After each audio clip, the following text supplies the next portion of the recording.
Baik, selamat malam sahabat-sahabat konsep yang menyaksikan di mana saja Anda berada.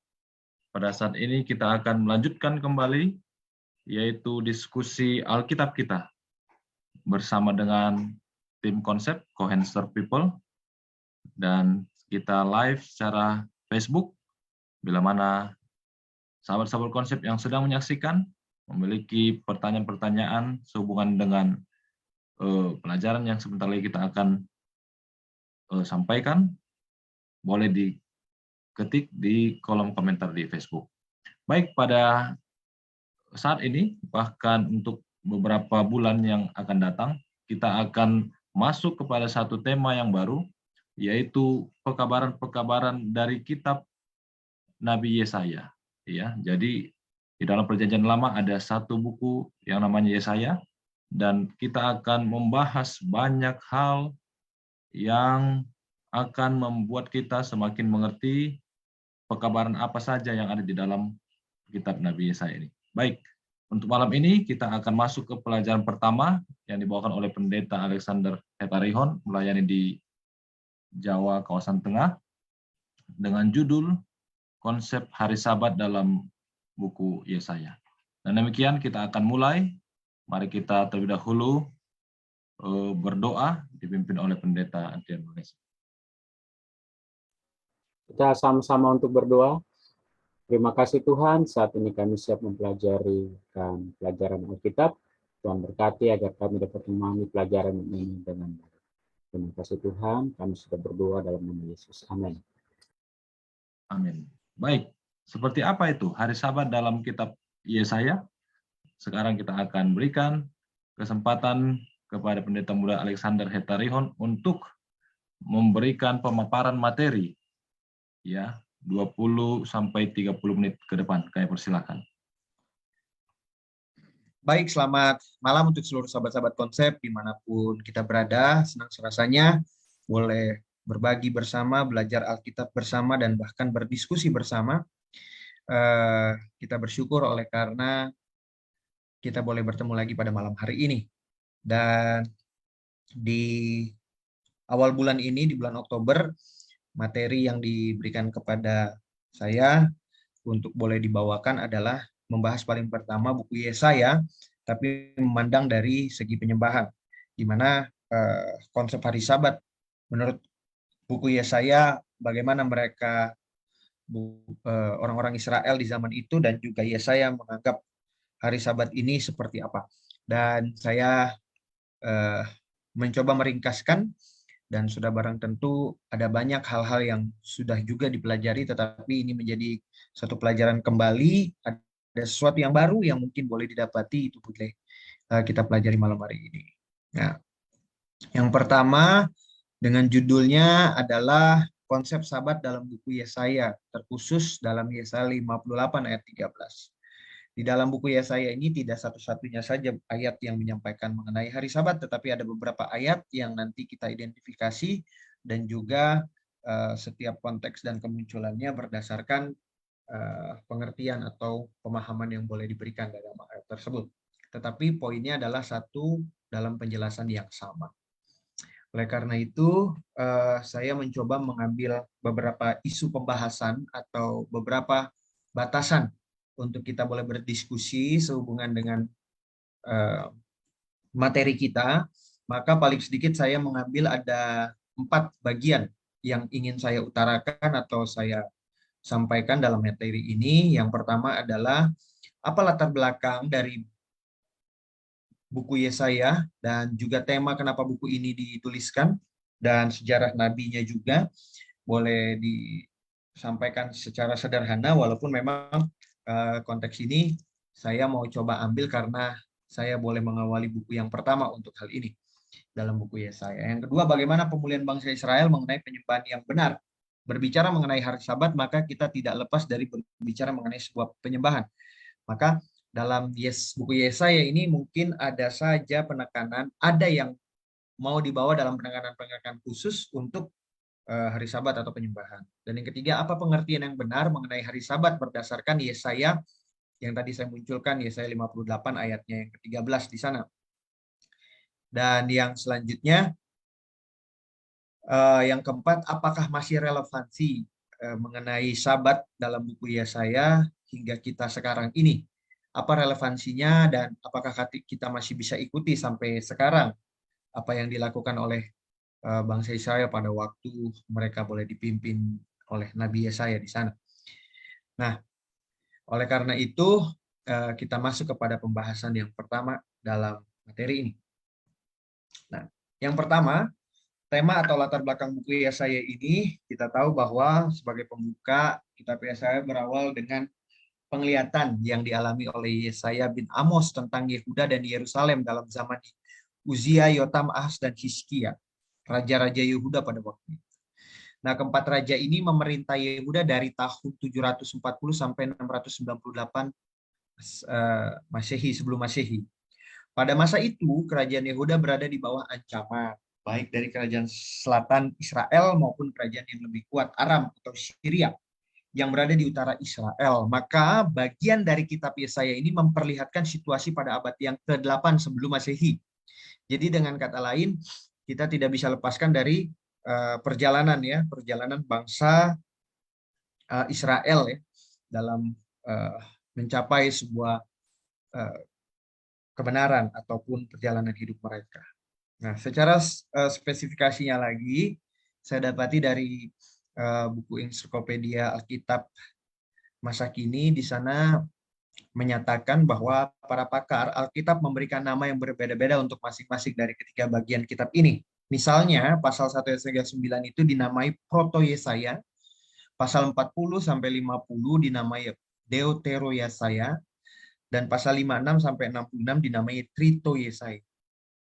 Nah, sudah barang tentu itu sudah mempunyai makna-maknanya tersendiri, ada sebelum, sesudah, dan sementara akan terjadi. Mereka juga menduga bahwa masing-masing bagian itu ditulis oleh penulis yang berlainan pula. Namun, dugaan ini sekarang sudah dianggap tidak tepat lagi dengan ditemukannya gulungan Yesaya besar. Jadi sempat ada pertentangan yang terjadi di sana, tapi itu dipastikan tidak menjadi sebuah pertentangan lagi karena keberadaan buku Yesaya ini benar-benar pasti adanya. Nah, dikatakan gulungan itu memuat seluruh kitab Yesaya dalam bahasa Ibrani secara lengkap dan diperkirakan ditulis pada tahun 125 sebelum Masehi. Karena ini merupakan salinan lengkap dan tidak ditemukan salinan sebagian. Maka para ahli percaya bahwa kitab aslinya telah ditulis lengkap jauh sebelumnya, yaitu sebelum pembuangan. Kemungkinan besar oleh satu orang, yaitu adalah Nabi Yesaya, yaitu seorang nabi yang dihormati pada zaman Raja Hizkia dan disalin terus semasa pembuangan sampai sekembalinya ke tanah Israel lagi. Nah, jadi ketika kita memandang buku Yesaya, maka sebagai pelajar Alkitab yang benar-benar bisa kita pahami bahwa Yesaya ini adalah berbicara mengenai situasi yang saat itu terjadi, situasi yang sedang saat itu terjadi, dan dikorelasikan dengan sebelum cerita itu diangkat dan sesudah cerita itu terjadi. Contohnya, nubuatan sedang terjadi dan sebelum hal-hal yang mereka alami. Jadi dengan kata lain, ada sebuah ikatan dari cerita ke cerita bangsa Israel itu yang juga disampaikan oleh Yesaya dalam tulisannya. Nah, selanjutnya saya dapati bahwa secara gamblang maka di sini dikatakan bahwa lebih dari pasal 40 sampai 66, karena ini masuk ke pembahasan saya, lebih daripada suatu pengakhiran. Pasal-pasal itu adalah pemecah permasalahan untuk kemenangan. Hal ini dicatat dalam pasal 1 sampai 39. Akan berakhir dalam perselisihan paham yang sulit untuk dipecahkan. Dan secara khusus, dalam pembahasan saya yang tadi saya sampaikan, Yesaya 50 adalah pekabaran mengenai umat Tuhan yang mempunyai agama formalitas mereka melakukan apa yang benar di mata Tuhan, tapi melakukan sebagian formalitas belaka. Nah, sehingga Yesaya menasehati untuk mereka berpuasa dan melaksanakan sabat yang Tuhan berikan. Sehingga pengulangan dari Yesaya 58 itu disampaikan kembali oleh bangsa Israel. Nah, Yesaya lah salah seorang di antara nabi-nabi yang ada, mula-mula bagi kerajaan Yehuda di selatan, dan tema-tema dan sifat yang paling menonjol dari nubuatan Yesaya adalah sebagai berikut. Nama-nama putra Yesaya sebagai tanda pasal 79, sang hamba Maha Kudus Allah Israel, penebus, dan menceritakan mengenai ekskatologi atau peristiwa-peristiwa akhir zaman, yang dimana salah satu bagian dari Yesaya 58 ayat yang ke-13 menurut pembahasan saya itu masuk juga kepada konsep penyembahan umat Tuhan di akhir zaman yang disimpulkan penghormatan hari Sabat dalam pasalnya. Nah, kita masuk bagaimana pemulihan bangsa Israel mengenai penyembahan yang benar. Jadi latar belakang ataupun cerita yang perlu saya ambil atau saya munculkan dalam diskusi ini adalah buku Yesaya adalah pewahyuan terlengkap tentang Perjanjian Lama. Sedemikian banyak sehingga kitab ini sering disebut dengan Injil menurut Yesaya. Jadi ketika kita bicara mengenai Kristus, maka buku Yesaya cukup jelas memberikan penjelasan mulai dari pekerjaan pelayanan Yesus, kemunculan Yesus Kristus, sampai pada penyelesaian Yesus Kristus menuntun umat Israel atau menuntun umat pilihan kepada satu tempat yang mereka akan khususkan. Karena dalam buku Yesaya pun nanti Bapak Ibu akan boleh melihat ada dua, atau teman-teman konsep akan melihat ada dua penjelasan yang mengartikan di sana berbicara mengenai sorga, di sana juga berbicara mengenai umat-umat Tuhan yang hidup berdampingan dengan Tuhan. Ya. Nah, maka dalam buku Yesaya berbicara mengenai pemulihan kembali untuk maksud Tuhan kepada bangsa Israel dari pembuangan yang terjadi di Babel.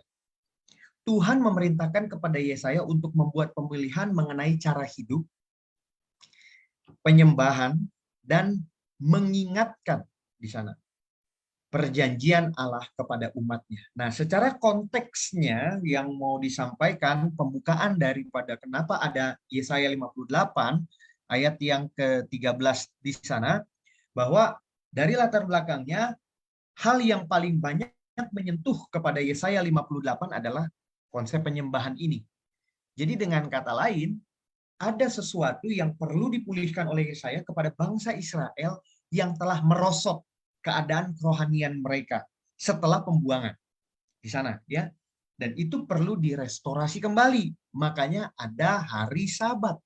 Secara tidak langsung kalau nanti ada pertanyaan apakah itu mengajarkan kembali?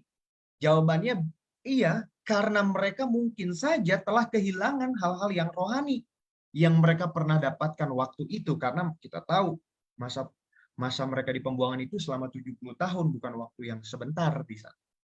Nah, dalam konsepnya dikatakan proses Nabi Yesaya memulihkan bangsa Israel, yang pertama kita harus lihat keadaan dari bangsa itu sendiri. Bagaimana mereka punya keadaan, peristiwa, kehidupan, dan lain sebagainya. Nah, pada zaman Nabi Yesaya berkarya atau melayani ataupun datang ke bangsa Israel itu mengalami yang paling luar biasa di sana adalah kemerosotan moral. Kalau bicara mengenai kemerosotan moral ini berarti berbicara mengenai gaya hidup bangsa Israel itu seperti gaya hidup yang tidak mengenal Allah. Ya. Dan yang selanjutnya terjadi ketidakadilan di berbagai bidang kehidupan. Dengan catatan dalam aspek keagamaan, dalam aspek sosial, dalam aspek yang lainnya, maka di sana muncullah ketimpangan yang dimana kemunculan Nabi Yesaya atau pekabaran Yesaya ini membantu mereka untuk kembali kepada sebuah komitmen yang baik untuk menyembah kepada Tuhan kembali. Dan yang ketiga adalah rakyat kecil menjadi salah satu ditindas oleh orang-orang yang tidak bertanggung jawab di sana. Dan dikatakan di sini Nabi Yesaya diutus untuk mengajak orang Israel bertobat dari ketidakadilan. Yesaya menyadarkan mereka agar percaya kepada Allah. Yesaya juga mendorong para pemimpin untuk hidup menurut ajaran Allah dan berlaku adil. Ia mengingatkan bahwa umat Allah akan celaka dan binasa kalau tidak mendengarkan Allah. Nah, Yesaya kemudian meramalkan ataupun menubuatkan perdamaian dunia dan kedatangan seorang Mesias yang lahir dari keturunan Daud. Nah, dari sini kita bisa lihat ada siklus yang mau disampaikan oleh Yesaya kepada bangsa Israel bahwasanya mereka ini hidup perlu bertobat dan kembali kepada Allah. Jadi dengan kata lain, betapa merosotnya kadar kerohanian bangsa Israel pada waktu itu, sehingga ada tugas yang besar yang harus diemban oleh Yesaya kepada bangsa ini. Secara sederhana saya berpikir begini, ketika Yesaya dipimpin atau disuruh ataupun menjadi mitra Allah untuk boleh menuntun satu bangsa, ini bukan pekerjaan yang mudah. Bagaimana berpuluh-puluh tahun yang mereka sudah lakukan dan bahkan menjadi kebiasaan, itu mau direstorasi kembali, bahwa apa yang pernah mereka dapat itu mau diulangi lagi. Bukan sesuatu yang mudah. Sudah barang tentu ketika Yesaya boleh melakukan pekerjaan tersebut di sana. Nah, lebih lanjut dikatakan, mengenai hal itu, maka kita boleh melihat salah satu yang boleh disentuh oleh Yesaya adalah untuk memulihkan bangsa Israel dari kemerosotan moral ini adalah pemeliharaan hari Sabat dimunculkan kembali. Nah, secara konsep saya coba sampaikan, hari Sabat yang Yesaya dapati itu tidak berbeda dengan hari Sabat yang dituliskan oleh Musa dalam konteks dan juga dalam maknanya. Nah, hari Sabat yang boleh Yesaya sampaikan ini, segala terjemahan mengenai kata Sabat dalam buku perjanjian itu hampir semua itu, bukan hampir ya, kesemuanya adalah berbicara mengenai menyembah kepada Tuhan. Dengan konteks ayat di dalam buku Kejadian yang Musa tuliskan. Dan ini tidak berbeda di hari Sabat dalam buku Yesaya ataupun buku-buku yang lain. Harus mengacu kepada dasar awal dari konsep Sabat ini. Nah, saya perlu sampaikan supaya kita boleh melihat alur yang jelas. Allah berhenti pada hari Sabat. Pada hari yang ketujuh Allah berhenti bekerja dan beristirahat. Namun demikian ia beristirahat bukan karena memerlukannya.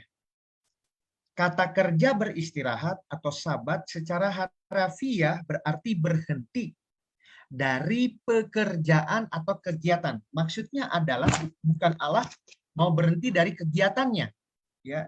Bukan Allah maksudnya berhenti karena lelah, tapi dia lebih menekankan kepada sebuah makna yang dimana dia berhenti dari apa yang dia kerjakan. Nah, itu poinnya di sana, ya.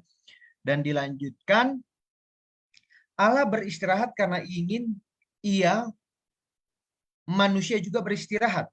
Ia membuat contoh untuk diikuti manusia di sana. Dalam Keluaran 20 ayat 11 dengan dasar konsep awal, ya. Jika Allah telah mengadakan penciptaan pada hari yang ke-6 di Kejadian pasal yang kedua ayat yang ke-1 itu, apakah yang dimaksud dengan kitab suci tak kalah mengatakan bahwa ia menyelesaikan pekerjaan yang dibuatnya itu? Nah, ini membuat sebuah pemahaman bahwa menyelesaikan pekerjaan yang dibuatnya itu adalah menyelesaikan pada hari yang ke-7. Allah telah selesai menciptakan langit dan bumi, ya, di sana, ya. Dalam konsep awal di sana. Dan yang kedua, Allah memberkati. Nah, kalau kita boleh lihat dasar Alkitab ini ada dalam buku Kejadian pasal 2, ya, sebagaimana Allah menciptakan langit dan bumi dan di hari yang ke-7 dia berhenti, dia memberkati dan dia menyucikan. Dikatakan Allah tidak hanya menjadikan hari Sabat, tetapi ia juga memberkatinya. Berarti ada persekutuan antara Allah dan ciptaannya. Dengan diberkati hari ke-7 itu berarti itulah yang menyatakan bahwa sebagai hal yang khusus diperkenankan ilahi dan merupakan hari yang mendatangkan berkat bagi makhluk yang diciptakannya. Jadi ketika mengacu kepada kata memberkati berarti Allah melihat supaya manusia dan seluruh ciptaannya itu melihat keadaan yang baik dari apa yang diciptakan. Yang ketiga, Allah menyucikan Sabat di sana. Artinya menyucikan ialah membuat membuatnya kudus dan suci di sana dikatakan. Membuat kudus dan suci di sana dikatakan. Atau mengasingkan. Mengasingkannya sebagai suatu yang suci dan digunakan untuk maksud-maksud yang kudus saja. Menabiskannya itulah yang perlu dilakukan. Layaknya yang kita boleh lakukan seperti di bait suci, di gereja, atau di tempat kebaktian. Dikhususkan atau diasingkan. Suatu hari adalah hari yang kudus, supaya itu menjadi perkara suci yang dilakukan. Nah, kenyataannya bahwa Allah menguduskan hari ke-7 berarti bahwa hari itu memang kudus, bahwa menjadikannya khusus untuk tujuan yang luhur, untuk memperkaya hubungan antara manusia. Nah, inilah yang dilakukan oleh Allah ketika berbicara mengenai hari Sabat sebagai dasar Allah. Jadi dengan begitu, kita masuk kepada Yesaya 58. Kalau itu menjadi dasar, maka kita harus menyampaikan maksud yang boleh disampaikan kepada Yesaya ini, apa yang dia sampaikan kepada buku yang dia mau sampaikan kepada kita sebagai pembaca sekarang. Dalam SD Bible Commentary menuliskan bahwa dasar dari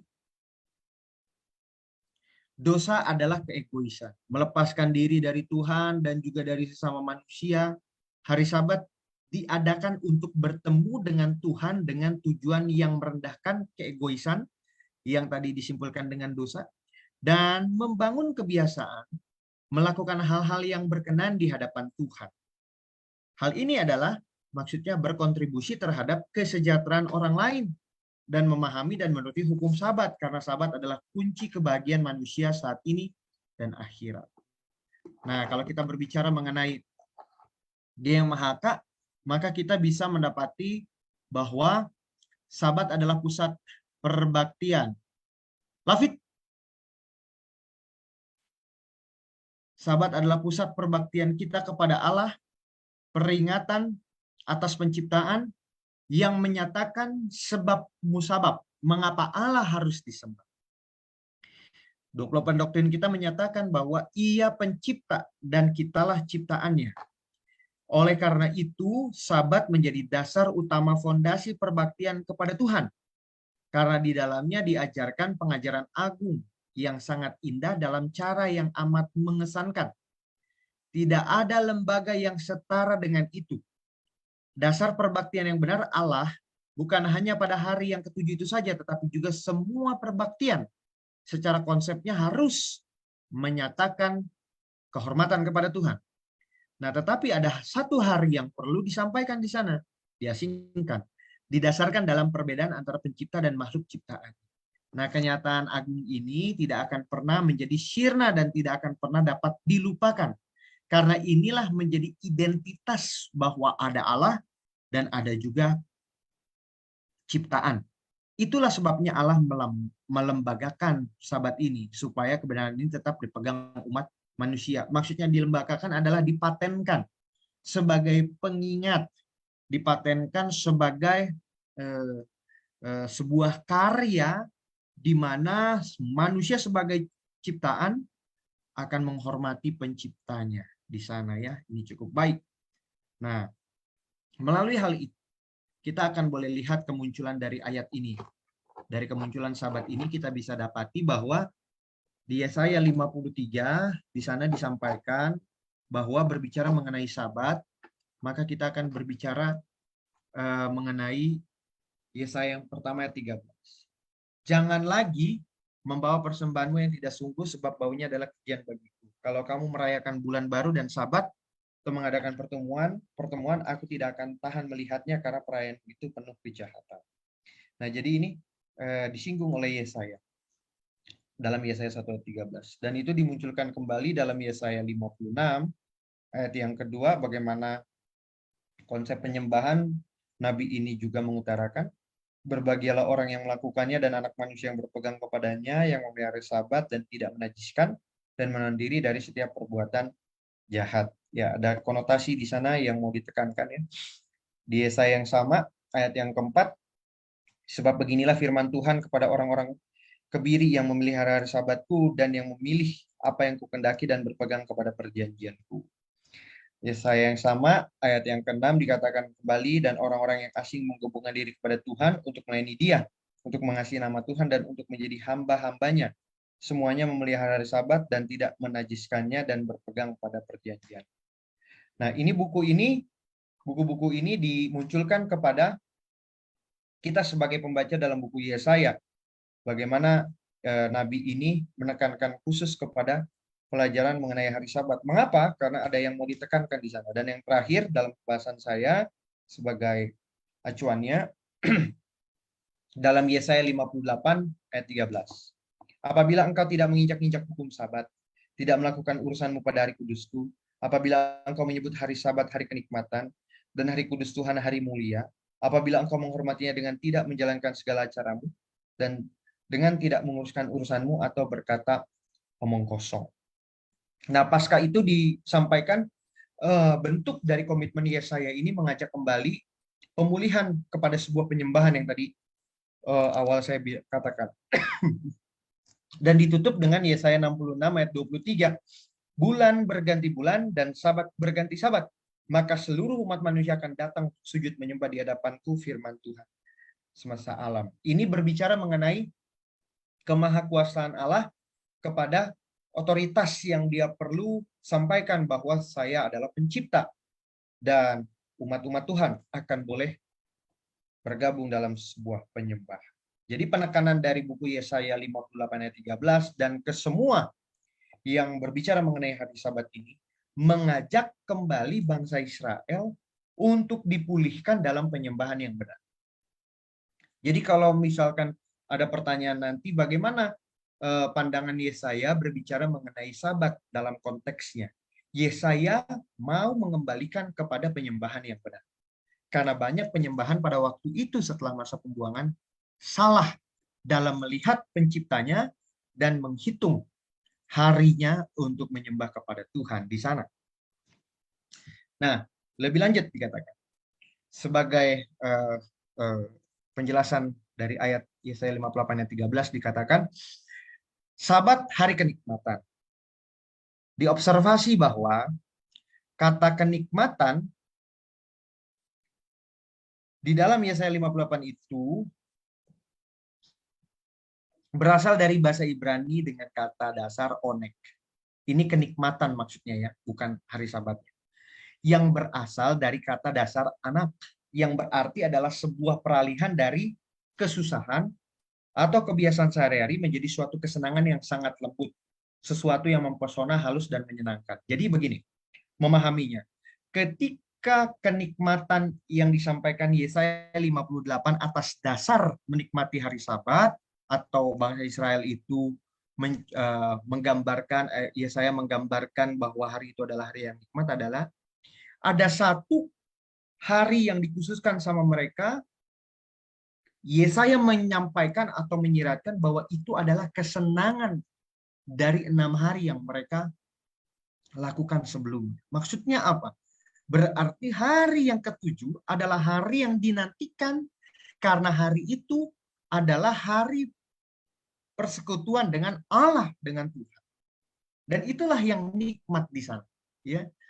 Berarti cara menyampaikan atau menyiratkan gambaran tersebut bahwa kenikmatan pribadi bertemu atau bersekutu dengan Allah itulah sebuah kebahagiaan yang Yesaya gambarkan dalam Yesaya 58 ayat 13 ini. Seperti sesuatu yang ditunggu-tunggu karena berbeda dari hari yang lain. Dan Yesaya menggambarkan kenikmatan yang dimaksud itu adalah menggambarkan sebuah keistimewaan, mempesona, menyenangkan, dan tidak ada sebuah kesusahan dipikirkan di sana. Karena dia sedang bertemu dengan penciptanya yang dia mau gambarkan kepada kita sekarang. Nah, Yesaya 58 ayat 13 dan 14 secara gambaran maka saya temukan dalam buku Pendeta Milton Pardosi dalam 28 minggu bertumbuh dalam Kristus. Di sana dikatakan bahwa Yesaya mengatakan bahwa umat Tuhan diminta untuk tidak menjalankan segala kegiatan atau acara yang tidak bersifat rohani dan keagamaan. Matius 12 ayat 12, boleh berbuat baik pada hari Sabat. Ya, pada hari Sabat Allah meminta umatnya untuk beristirahat dari segala kegiatan yang bersifat duniawi dan menggunakan jam-jam kudus itu dari matahari terbenam sampai matahari terbenam untuk memuji Allah, berbakti, menyembah Dia, dan berbuat baik atau melayani orang. Nah, masuk kepada selanjutnya bahwa menghormati hari Sabat ini menyatakan atau secara sederhananya itu bisa melawat orang sakit, mengembangkan tabiat rohani, belajar Alkitab, dan seterusnya. Ini bentuk dari penghormatan. Jika kita mungkin sudah menyelesaikan ibadah-ibadah yang kita buat. Karena kita juga percaya bahwa ibadah yang sejati pun adalah ketika kita melakukan apa yang Tuhan kehendaki. Salah satunya dia mengatakan dari bukunya, Donald mengatakan bahwa untuk menghormati hari Sabat, umat Tuhan dapat dianjurkan untuk berpuasa. Hal itu dibuat untuk menunjukkan kasih manusia kepada Tuhan agar memiliki kerendahan hati, ya, melidiki kembali hati mereka. Hari Sabat harus menunjukkan kasih kita kepada Allah, ya, karena Allah adalah kasih, maka hari Sabat pun kita bisa berbuat kasih di sana dengan bentuk penghormatan kepada hari Sabat itu sendiri. Dan selanjutnya dikatakan tidak menginjak-injak hari Sabat dengan dasar sebagai berikut, bahwa tidak berbuat dosa, mengasingkan diri dengan beribadah, mengadakan perjalanan dengan kondisi adalah mungkin itu bisa kita buat satu Sabat di alam ataupun berdiskusi di alam, dan itu bisa dilakukan untuk tidak menginjak-injak hari Sabat tanpa mengurangi atau meniadakan hal-hal yang tadi yang sifatnya rohani dan keagamaan, ya.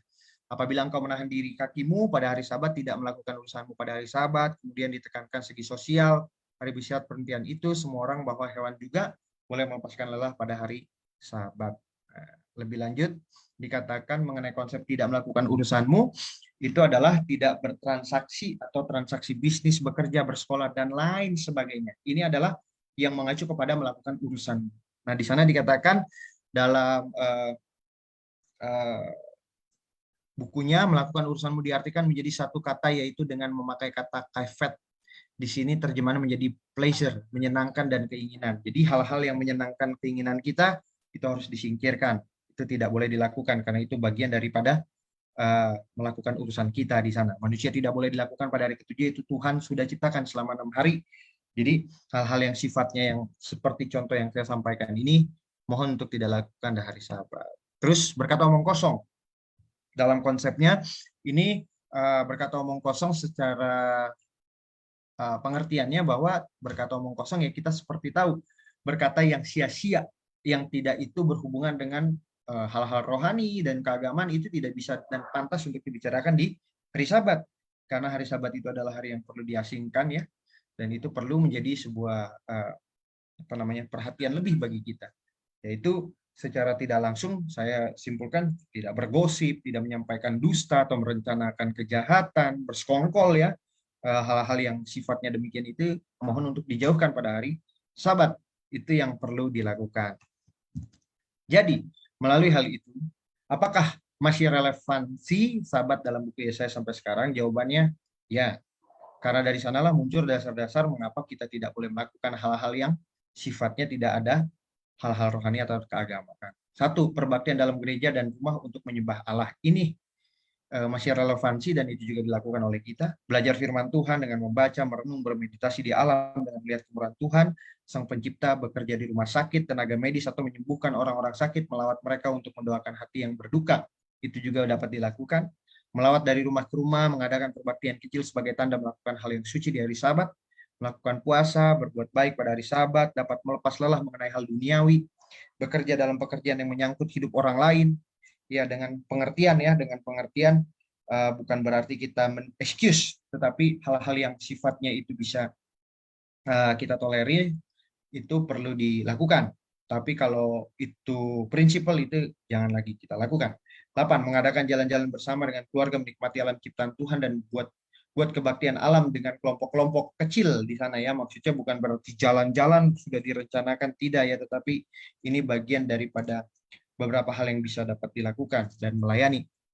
Dapat melepaskan lelah mengenai hal-hal duniawi, ini perlu dilakukan dan jangan dilakukan, ya. Dan mengadakan hal-hal yang kita perlu buat pandang baik di sana. Nah, jadi kesimpulannya adalah sahabat dalam buku Yesaya adalah bagian pemulihan bagi bangsa Israel yang cenderung melupakan hanya. Sahabat dalam buku Yesaya menjadi pengingat bahwa mereka harus datang kembali untuk menyembah kepada penciptanya. Sahabat hari kenikmatan diartikan sebagai onek atau anak adalah mengajak kepada kita semua bahwa kesenangan melalui persekutuan dengan Tuhan dapat dinikmati secara personality. 4. Sahabat dalam buku Yesaya bukan sebagai hari keramat, tapi diperuntukkan sebagai hari penyembahan, penghormatan, dan pemulihan dari dosa-dosa. 5. Tidak menjalani hari sabat artinya tidak bertobat, menolak Tuhan sebagai pencipta. Nah, itulah yang bisa disampaikan secara garis besar dalam buku Yesaya berbicara mengenai hari sabat. Mungkin itu yang saya bisa sampaikan. Jika ada pertanyaan, kami persilahkan. Baik, terima kasih Pendeta Muda Alexander Hetarion sudah menjelaskan konsep hari Sabat dalam kitab Nabi Yesaya. Saat ini kita akan buka diskusi, ruang tanya jawab, dan sudah ada beberapa yang memberikan pertanyaannya di kolom ini. Saya akan membacakan, nanti kita minta pendapat atau jawaban dari Pendeta Alexander sebagai pemateri, lalu nanti kemudian Pendeta Abi bisa mungkin menambahkan. Baik, pertanyaannya.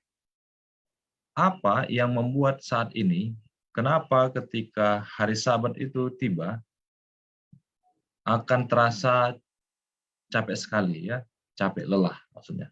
Bahkan ada yang mengatakan kepala pusing karena seharian di gereja ya, artinya melelahkan seharian di gereja. Nah, apa yang membuat Sabat ini terkesan sekarang ini ya, kegiatannya padat banyak, sehingga banyak orang mengatakan apa, melelahkan, ya, atau mungkin menjadi satu beban ya. Ya, silakan Pendeta Alexander untuk menanggapi. Ya, berbicara mengenai menjawab pertanyaan ini berarti berbicara mengenai fenomena yang terjadi di gereja kita secara normal ya. Secara normal ketika kita bicara mengenai hari Sabat, maka pandangan kita satu kali, ya bukan 1 kali 24 jam mungkin ya, dari jam 9 pagi atau dari jam 8 pagi sampai kepada jam 6 sore. Di sana akan ada aktivitas ataupun kegiatan-kegiatan. Nah, fenomena ini terjadi di gereja-gereja kita sekarang. Nah, apa yang menyebabkan? Ya, apa yang menyebabkan berarti kan ada acara yang menyebabkan kita harus melakukan hal itu, kan begitu ya. Tapi yang mau ditekankan adalah esensinya. Kenapa acara itu dibuat? Supaya kita benar-benar memahami persekutuan bersama dengan Tuhan. Nah, maknanya ini. Nah, ketika kita membuat acara, tapi maknanya mungkin saja, maknanya itu tidak membantu kerohanian kita bertumbuh sama Tuhan, maka yang terasa ini ya jadi capek. Nah, begitu ya. Jadi penekanannya adalah kepada sebuah makna pribadi kita, bagaimana kenikmatan ini, hari Sabat ini yang tadinya membuat kita lelah kepada hal-hal duniawi, ketika bertemu dengan Tuhan, persekutuan itu akan jadi indah. Nah, ini kembali lagi dengan hal-hal yang sifatnya acara tadi ketika tujuannya itu adalah benar-benar membuat kita haus akan kebenaran, maka sifat capek dan lelahnya ini bukan menjadi capek lelah ya, tetapi menjadi sebuah persekutuan yang indah yang kita bisa miliki di sana. Mungkin itu, Pendeta Jimmy. Baik, terima kasih Pendeta Alex. Jadi ada sukacita ya yang terjadi walaupun banyak aktivitas pada hari Sabat. Silakan Pendeta Abi, boleh memberikan tanggapan. Ya, jadi terkait pertanyaan ini, memang ini adalah sebuah sebuah praktek ya yang mungkin terjadi di antara kita, yang mungkin saja terjadi bagi beberapa orang, tapi juga tidak terjadi bagi beberapa orang yang lain gitu. Jadi apa yang disampaikan oleh pertanyaan ini mungkin mewakili seberapa atau sebagian saja yang merasakannya, tapi belum tentu semua merasakan hal yang sama. Nah, kenapa terasa capek atau mungkin membosankan dan sebagainya? Kalau saya menanggapinya begini, kalau kita melakukan hal yang menyenangkan pun itu membutuhkan ini ya, membutuhkan pikiran, membutuhkan tenaga, fisik dan semacamnya, yang juga mungkin membuat kita capek, tapi capeknya capek senang gitu. Nah, jadi kalau kita melakukan segala sesuatu dengan senang hati, capek pun itu akan tetap menyenangkan gitu. Nah, yang menjadi masalah adalah ketika kita mungkin melakukan sesuatu dengan tidak sepenuh hati, terpaksa, atau mungkin ada motif-motif lain yang membuat ketika kita menguduskan hari Sabat,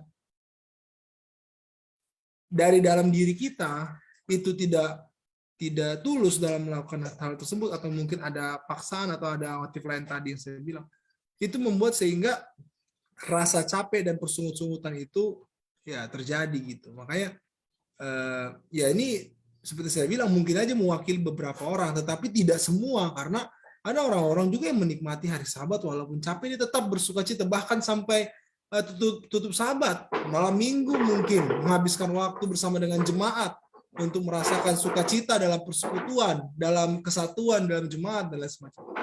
Jadi ya itu mungkin tanggapan dari saya tentang pertanyaan ini. Terima kasih. Baik, terima kasih Pendeta Abi. Jadi banyak juga yang bersukacita ya. Jadi tidak semua kemudian menjadi beban, tapi banyak yang merasakan manfaat dari pelayanan setiap hari Sabat yang dilakukan.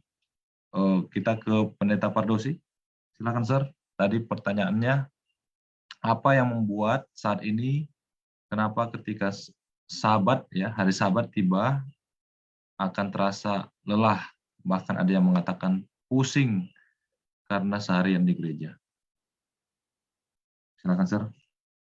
Baik, terima kasih dan salam jumpa kembali kepada sahabat konsep dalam diskusi Alkitab ya. Nah, ketika pertanyaan disampaikan, maka kita perlu kembali kepada apa yang membuat saat ini kenapa ketika Sabat tiba kan terasa capek sekali. Ya karena saudara sudah capek selama 1 minggu, makanya sudah capek sekali. Kalau itu yang dimaksudkan ya. Tapi kalau yang dimaksudkan adalah hari Sabat itu menjadi hari yang sangat melelahkan karena dari pagi sampai malam di gereja. Nah itu karena kita memahaminya berbeda gitu. Ya mohon maaf saja bahwa terkadang semua kegiatan gereja itu di-fullkan sepanjang hari Sabat dan itu tidak pas sebenarnya. Kenapa tidak pas?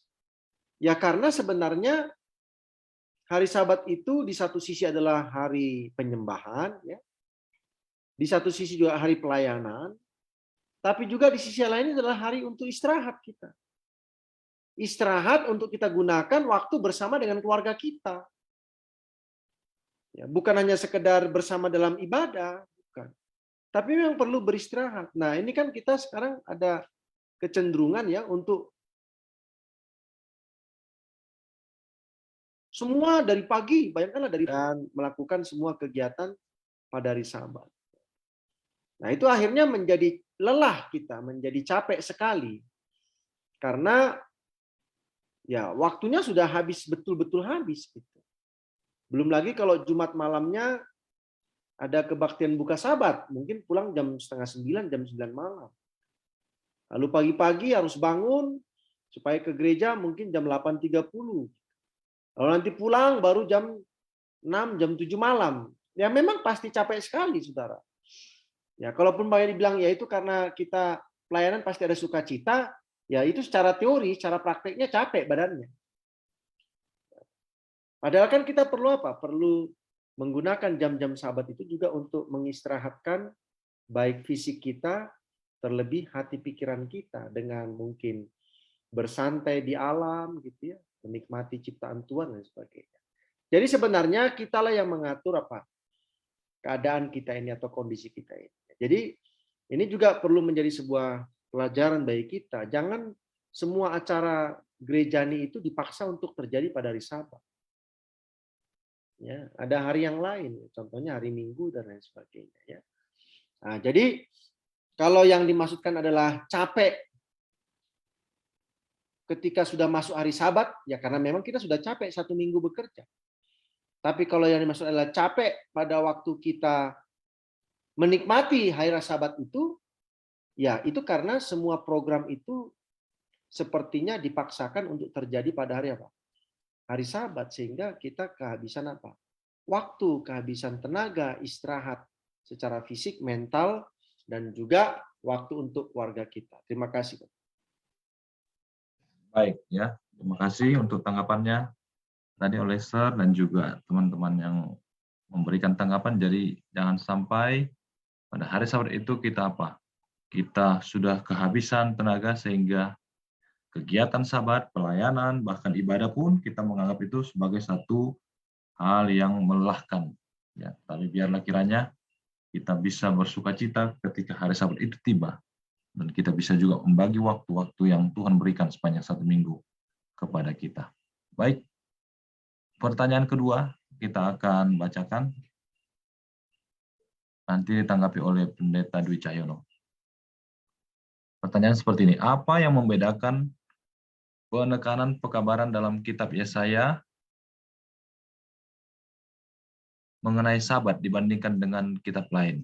Ya, jadi apa perbedaan dari kitab Yesaya mengenai hal Sabatnya ini, ya, dibandingkan dengan kitab-kitab yang lain? Ya, mungkin seperti Keluaran, ya, atau bahkan Kejadian yang juga menceritakan tentang Sabat. Silakan Pendeta Dwi.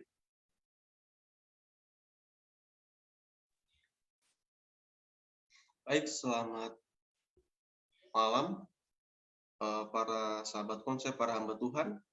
Ya, dalam Sabat di dalam Yesaya ini, menurut saya ya, ini ada satu yang unik bahwa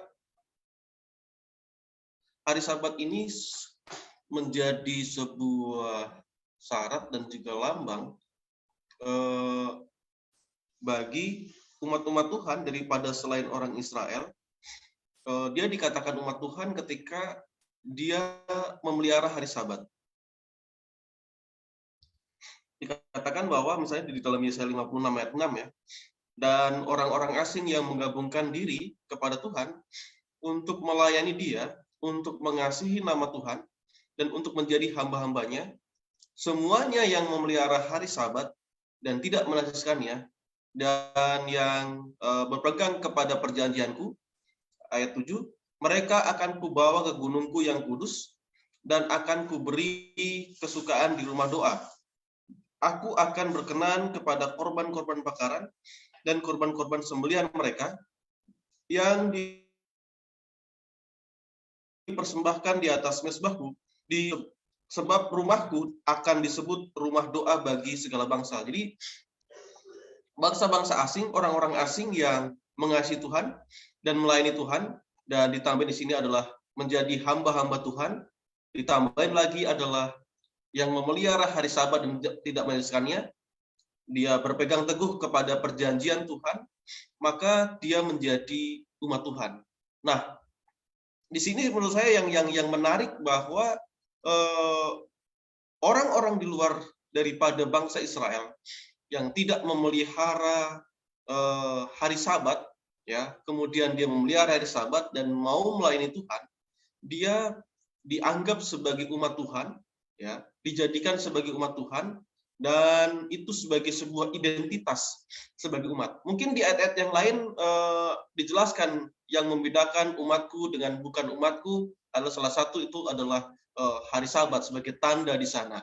Nah, mungkin ini juga menjadi pelajaran bagi kita semua, terutama kita ini sebenarnya adalah orang-orang asing itu, begitu, orang-orang asing itu, sehingga kita bisa menjadi satu umat Tuhan, ya, satu identitas sebagai umat Tuhan, memiliki identitas itu, dan kita dianggap sebagai anak-anak Tuhan dan juga menerima hak yang sama yang diterima oleh umat-umat Tuhan secara garis keturunan dari Israel, begitu.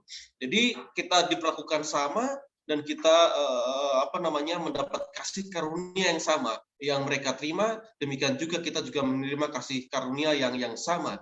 Dan dengan kita melayani Tuhan, mengasihi Tuhan dan beribadah pada hari Sabat sebagai bentuk bentuk nyata daripada mengasihi Tuhan, mengakui Tuhan adalah pencipta kita, maka disitulah kita bisa menjadi umat Tuhan. Ya, mungkin kalau dalam pelajaran sekarang ini mungkin sebagai hari Sabat sebagai materai Allah. Itu mungkin salah satu yang menarik dari hari Sabat yang diungkapkan di dalam kitab Yesaya ini menurut saya. Terima kasih. Baik, terima kasih Pendeta Dwi.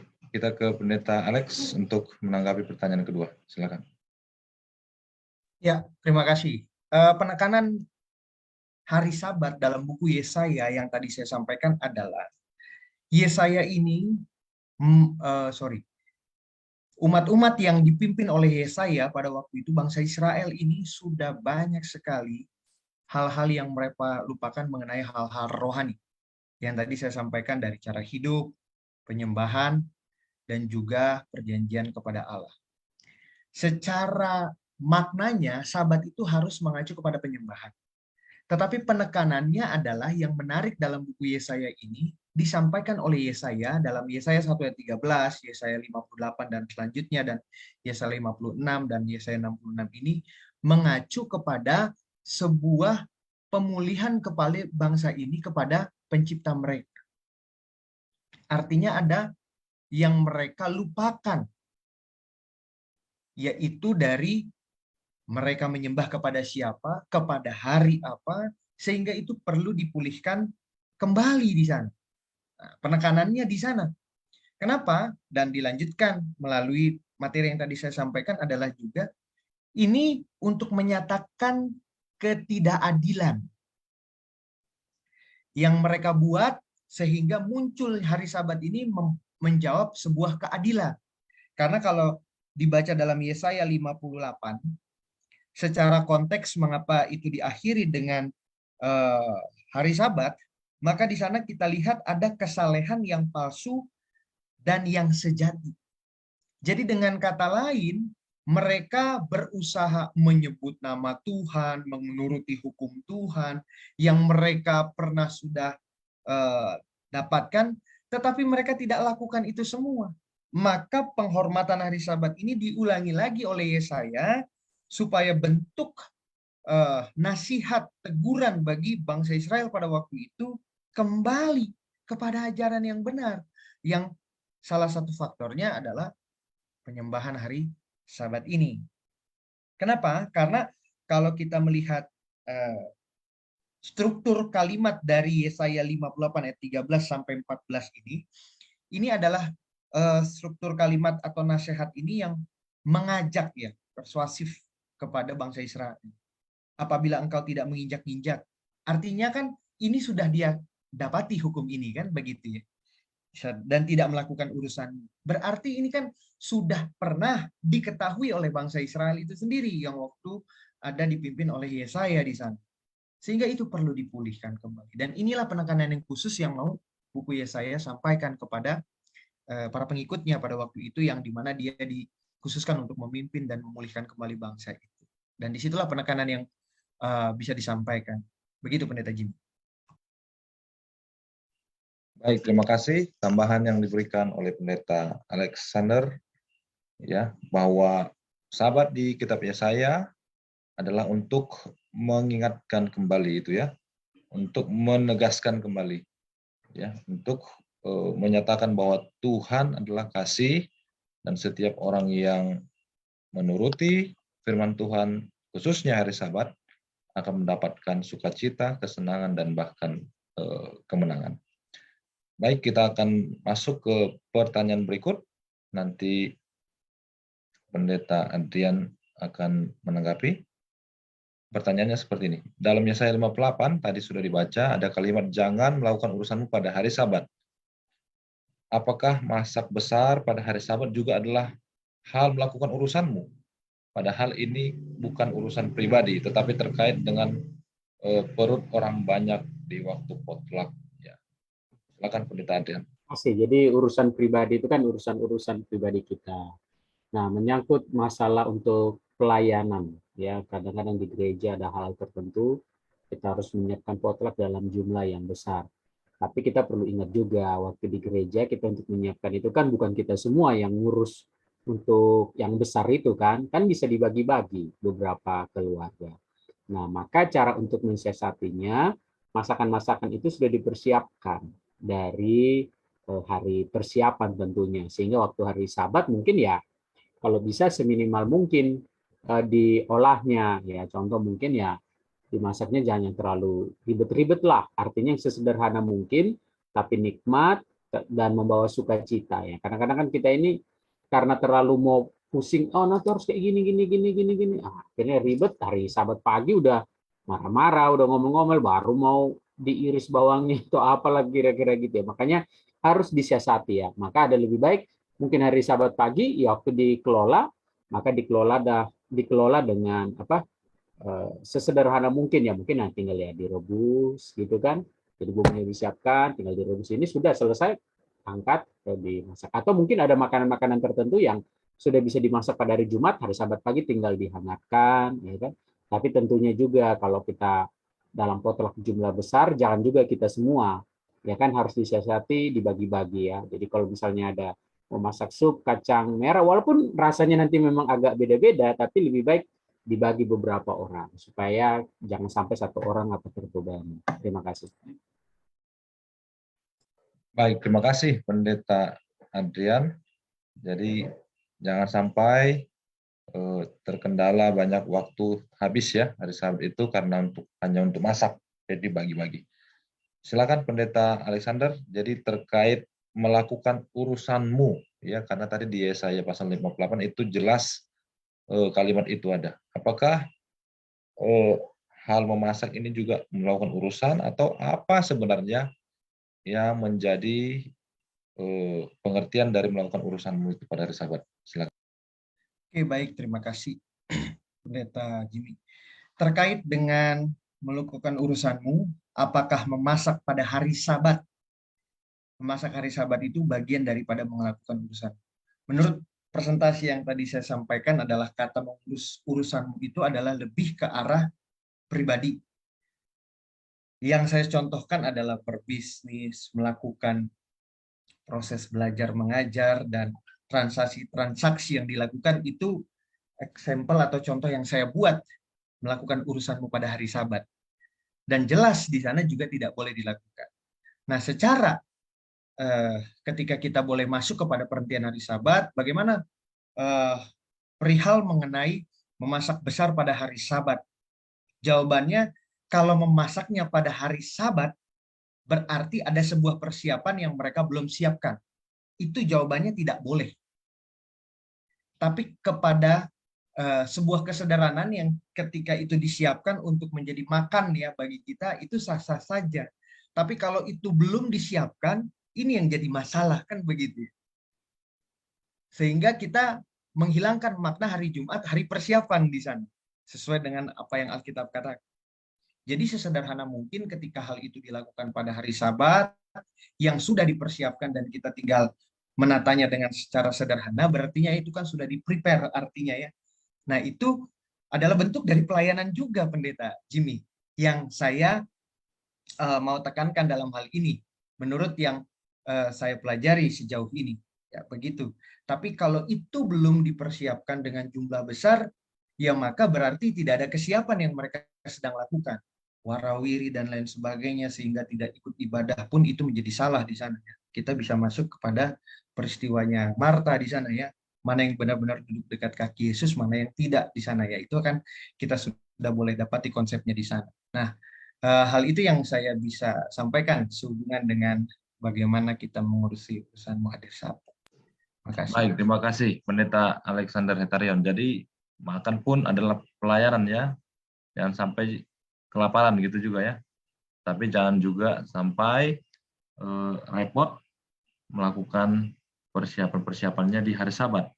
Bukankah itu bisa dipersiapkan di hari lainnya?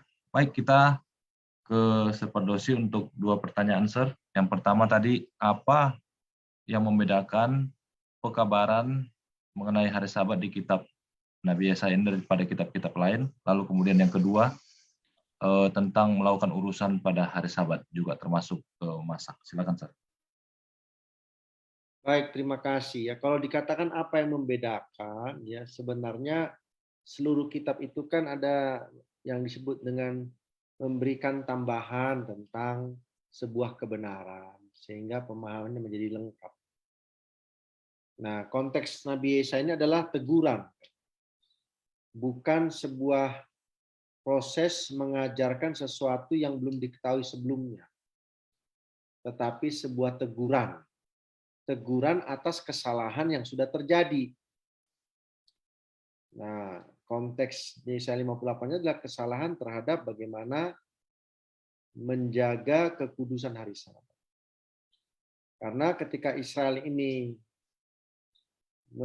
berhenti pada hari Sabat atau menjaga kekudusan hari Sabat, ternyata juga mereka melanggar hal-hal yang dilarang pada hari Sabat. Nah, konsep untuk hal-hal apa yang harus dihindarkan atau tidak boleh dilakukan pada hari Sabat itu kan sudah ada baik secara umum dalam 10 perintah Tuhan itu ya, Keluaran 20, maupun secara khusus dalam kitab-kitab yang lain, contohnya dalam kitab Nehemia ya, di situ ada contoh bagaimana ditekankan tentang hari Sabat. Nah, dalam konteks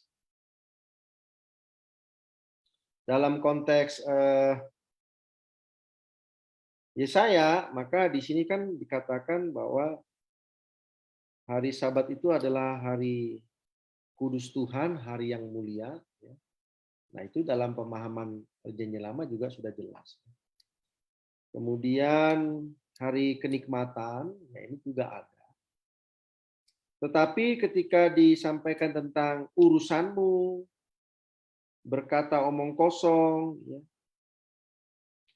tidak menjalankan segala acaramu. Nah, inilah yang perlu dijabarkan terkait kepada apa-apa yang dilakukan oleh Israel pada hari Sabat itu. Sehingga Yesaya menyampaikan tentang apa itu urus-urusanmu, apa itu berkata omong kosong, dan menjalankan segala acara. Nah, seringkali kita tidak sadar bahwa ketika hari Sabat itu tiba, maka yang kita lakukan itu justru adalah acara kita atau urusan kita, bukan acara Tuhan atau urusan Tuhan.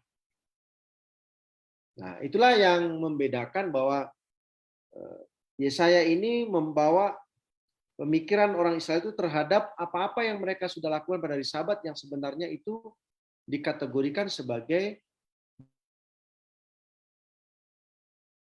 bukan urusan Tuhan atau acara Tuhan, tapi urusan dan acara manusia itu sendiri. Nah, dikaitkan kepada potluck, ya.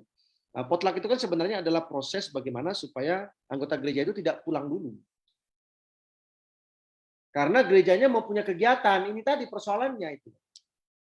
Gerejanya mau punya kegiatan, yang tadi saya katakan itu kegiatannya sampai tutup Sabat.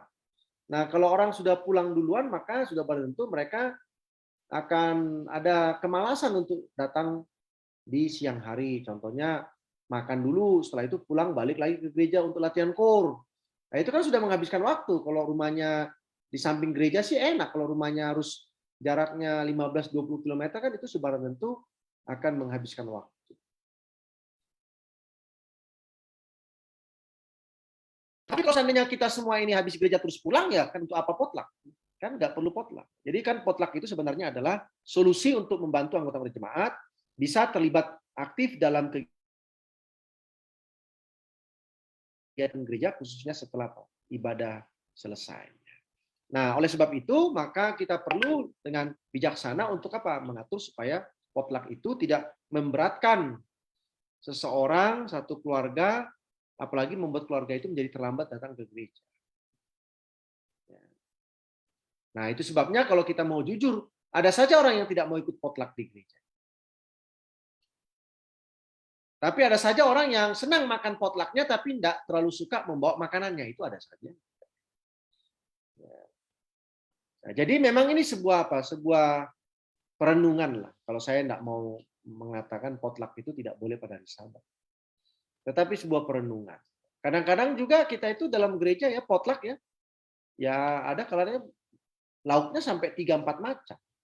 Sayurnya sampai 2-3 macam. Sebenarnya kan tidak perlu sampai sebanyak itu macamnya. Ya, cukup saja mungkin ada nasi, ada sayur, ada lauk ya, ada buah, udah cukup aja sebenarnya. Tapi kadang-kadang menjadi 3 macam lauknya, ada telurnya lah, ada tempenya lah, ada tahunya lah.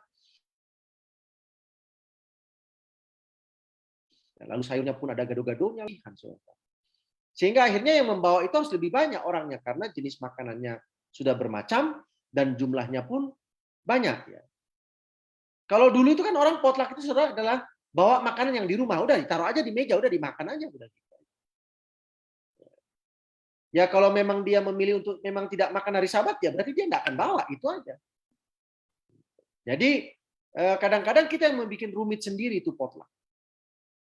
Yang sebenarnya mungkin hanya bawa makanan yang ada di rumah, ya mungkin dilebihkan 3-4 orang saja gitu ya. Udah tiap Sabat taruh aja di atas meja, maka kita sama-sama apa? Makan apa yang ada. Terima kasih banyak. Baik, terima kasih Sir Pardosi sudah menambahkan, menanggapi ya perihal tentang melakukan segala urusan atau segala pekerjaan pada hari Sabat, termasuk juga potluck tadi. Jangan sampai potluck menjadikan kita repot ya di gereja ya. Banyak yang bermasalah ya, banyak juga ini yang terjadi di gereja-gereja, ada yang bisa memicu persoalan oleh kata apa? Makanan ya, potluck. Ya kiranya pelajaran yang kita sudah dapatkan menjadi satu aplikasi yang bisa kita implementasikan di jemaat kita. Baik, sekarang kita masuk ke closing statement yang akan dimulai oleh Pendeta Alexander, nanti ditutup oleh Pendeta Pardosi. Silakan. Oke, baik, closing statement dari saya. Terima kasih Pendeta Jimmy. Berbicara mengenai Yesaya, menasehati ataupun bahasanya menegur tadi ya, disampaikan oleh Pendeta Pardosi. Mereka harus kembali kepada nasihat ini. Nah, dalam pengertian adalah ketika utusan Yesaya boleh dikirimkan oleh bangsa ini, maka tidak lain dan tidak bukan adalah hanya penurutan yang perlu kita ikuti. Nah, sebagai umat Tuhan yang boleh hidup sekarang, untuk kata menuruti ini, yang Tuhan telah sudah firmankan, ini begitu sulit. Dari konsep kita sekarang pun kadang-kadang sebagai umat Tuhan, sudah ada hukumnya, sudah ada firmannya, sudah ada acuannya, nurut ini yang susah, kan gitu ya.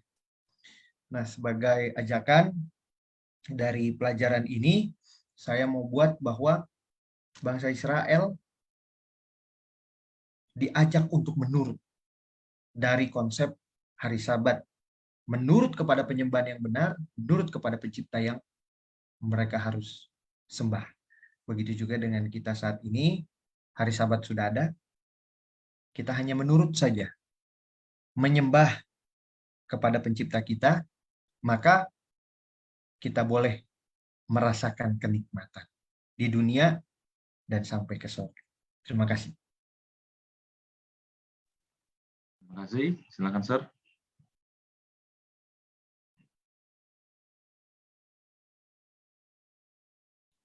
Baik, terima kasih atas pemaparan dan juga diskusi kita malam ini. Ya, hari Sabat ini menjadi bagian yang terkait kepada penciptaan dan terkait juga kepada firman Tuhan atau 10 firman Tuhan. Nah, oleh sebab itu menjadi sangat penting ketika sebuah perintah terkait kepada penciptaan. Berarti hari Sabat itu sangat penting dalam konteks mengingat Sang Pencipta. Manusia disuruh beristirahat, Tuhan menguduskan hari Sabat itu, dan Tuhan memberkati manusia yang menerima hari Sabat. Karena 3 aktivitas itulah yang dilakukan Tuhan. Dia berhenti, dia menguduskan, dan dia memberkati. Nah, hari Sabat ini bukanlah untuk orang Yahudi saja, tapi juga untuk semua manusia. Karena hari Sabat itu ada pada waktu penciptaan. Dan Tuhan itu menciptakan manusia, bukan menciptakan orang Yahudi, gitu ya. Jadi Tuhan itu menciptakan manusia, bukan menciptakan orang Yahudi.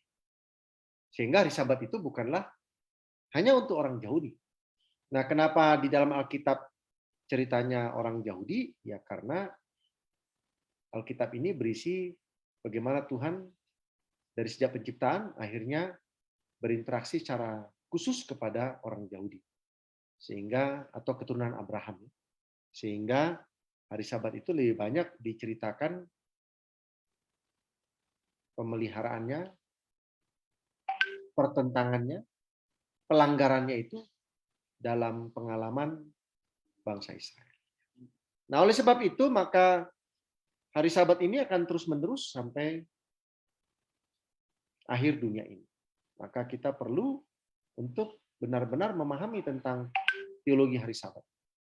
Terkait kepada penciptaan, terkait kepada hal yang kudus, terkait kepada penyelamatan, bahkan terkait kepada ciri-ciri umat Tuhan di akhir zaman. Maka dengan demikian, perlulah kita memahami benar hari Sabat itu, dan kita boleh menjaga kekudusan hari Sabat itu dengan meminimalkan urusan-urusan duniawi, urusan-urusan pribadi kita, dan memaksimalkan urusan-urusan acara-acara dari Tuhan kita. Nah, hari Sabat itu sebenarnya harus ada dibagi-bagi waktunya untuk keluarga kita, untuk Sang Pencipta kita, untuk sesama, dan untuk diri kita sendiri. Nah, jadi jangan dihabiskan 24 jam di gereja, sampai akhirnya keluarga tidak ada waktu untuk bersama-sama, dan lain sebagainya. Karena sudah 6 hari kita sibuk dengan kehidupan di dunia ini, sehingga boleh saja waktu untuk keluarga pun sudah habis. Di hari Sabatnya habis juga waktunya dengan semua kegiatan gereja. Nah, jadi kadang-kadang apakah ada pengaruhnya ketika kita itu sangat sibuk di hari Sabat dengan anak-anak kita yang tidak berminat dengan hari Sabat? Bisa ada pengaruhnya. Bisa ada pengaruhnya karena dilihat bahwa hari Sabat itu sebagai hari yang super sibuk. Sehingga dia tidak punya waktu untuk melakukan hal-hal yang lain yang membuat hari Sabat itu bisa menjadi hari kenikmatan, hari yang penuh variasi. Ya, tidak monoton. Pagi sampai tutup Sabat, pulang. Udah capek, mandi, tidur gitu. Jadi menjadi hari yang monoton. Yang lebih menariknya lagi adalah setelah tutup Sabat, maka dia melakukan kegiatan-kegiatan yang bersifat sekular, ya, dan seolah-olah dia lupa bahwa dia baru berhari Sabat. Ya, ada yang seperti itu kelihatannya, ya, seperti lupa dia bahwa dia berhari Sabat. Jadi inilah hari yang apa? Hari yang menarik, hari yang penting, hari yang Tuhan sudah siapkan, sisihkan atau asingkan bagi kita untuk kita boleh menikmati sebuah hubungan yang lebih baik dengan Tuhan, dengan keluarga kita, dengan sesama anggota gereja, dan sesama manusia. Terima kasih. Terima kasih, Pak Dosi, sudah memberikan closing statement juga. Dan saya rasa closing statement ini akan menjadi satu hal yang perlu dicatat oleh kita, ya,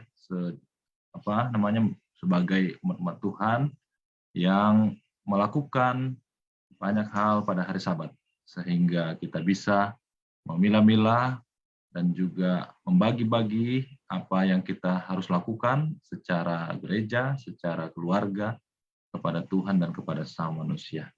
Baik, terima kasih Pendeta Alexander Tarion, terima kasih juga Pak Dosi, terima kasih untuk sahabat-sahabat konsep yang menyaksikan, dan demikian berakhir kita punya diskusi Alkitab pada malam hari ini, dan kita akan tutup dengan doa yang dilayangkan oleh Pendeta Abigail Xiaomi. Silakan.